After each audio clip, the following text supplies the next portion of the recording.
दोस्तों, काबिल ने हाबिल को कैसे कत्ल किया, कुरान का वाकया है, इसको जरूर सुने। रूहे जमीन पर सबसे पहला कातिल काबिल और सबसे पहला मकतूल हाबिल है, और ये दोनों ही हजरत आदम अलैहिस्सलाम के बेटे हैं। इन दोनों का वाकया ये है कि हजरत हव्वा रजी अल्लाहु अन्हा के हर हमल में एक लड़का और एक लड़की पैदा होते थे, और एक हमल के लड़के का दूसरे हमल की लड़की से निकाह किया जाता था। ऐसा इसलिए होता था क्योंकि एक तो ये अल्लाह पाक का हुक्म था, और दूसरा इंसान सिर्फ हजरत आदम अलैहिस्सलाम की औलाद में होते थे, किसी और जीन्स से नहीं। इसलिए निकाह करने के अलावा कोई और रास्ता नहीं था। इन्हीं औलादों में हाबिल और काबिल भी थे। इनके साथ एक एक लड़की भी पैदा हुई थी। हाबिल के साथ जो लड़की पैदा हुई बहुत खूबसूरत थी और उसका नाम अक्लिमा था, जबकि हाबिल के साथ पैदा होने वाली लड़की लिव्जा कम खूबसूरत थी। जब हजरत आदम अलैहिस्सलाम ने शरई दस्तूर के मुताबिक काबिल का निकाह लिव्जा से और हाबिल का निकाह अक्लिमा से करना चाहा, काबिल इस पर राजी न हुआ और मुतालबा किया कि मेरा निकाह अक्लिमा से ही किया जाए। हजरत आदम अलैहिस्सलाम ने इससे फरमाया, अक्लिमा तेरे साथ पैदा हुई है, लिहाजा वो तेरी बहन है, इसके साथ तेरा निकाह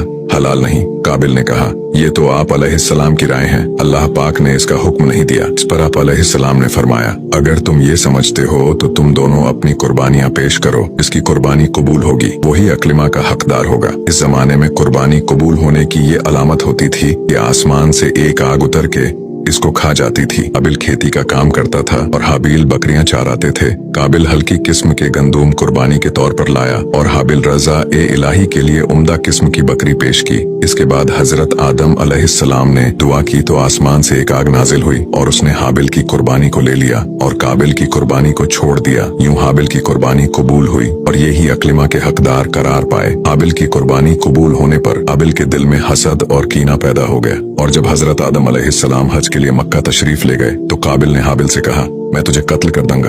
हाबिल ने कहा, क्यों? काबिल ने कहा, इसलिए क्योंकि तेरी कुर्बानी कबूल हुई और मेरी कबूल ना हुई, और इस तरह तू अक्लिमा का मुस्तहिक ठहरा और इसमें मेरी जिल्लत है। हाबिल ने जवाब दिया, अल्लाह पाक सिर्फ डरने वालों की कुर्बानी को कबूल करता है। हाबिल ने कहा, अगर तू मुझे कत्ल करने के लिए हाथ आगे बढ़ाएगा, मैं तुझे कत्ल करने के लिए अपना हाथ नहीं बढ़ाऊंगा, क्योंकि मैं नहीं चाहता मेरी तरफ से इब्तिदा हो। हाबिल ने काबिल को बहुत समझाया, लेकिन काबिल अपने इरादे को पूरा करने पर आमादा रहा और किसी तरह काबिल ने हाबिल को कत्ल कर दिया। हाबिल को कत्ल करने के बाद काबिल परेशान हुआ कि अब इस लाश का क्या करे, क्योंकि इस वक्त तक कोई इंसान मरा ही ना था। चुनांचे एक वक्त तक वो लाश को अपनी पुश्त पर लादे फिरता रहा। जब इसे कुछ समझ न आया तो अल्लाह पाक ने इंसानों की तदफीन सिखाने के लिए 2 कौवों को भेजा। चुनांचे हुआ ये कि 2 कौवे आपस में लड़े, एक ने दूसरे कौवे को मार डाला। फिर जिंदा कौवे ने जमीन खोदकर गड्ढा खोदा, फिर इसमें मरे हुए कौवे को डाल दिया। कौवे का वाकया देखकर काबिल को शर्म आई कि मुझ में इस कौवे जितनी भी समझ नहीं है कि अपने भाई की लाश छुपा दे। काबिल ने भी जमीन खोदकर हाबिल की लाश को दफन कर दी। रिवायत है,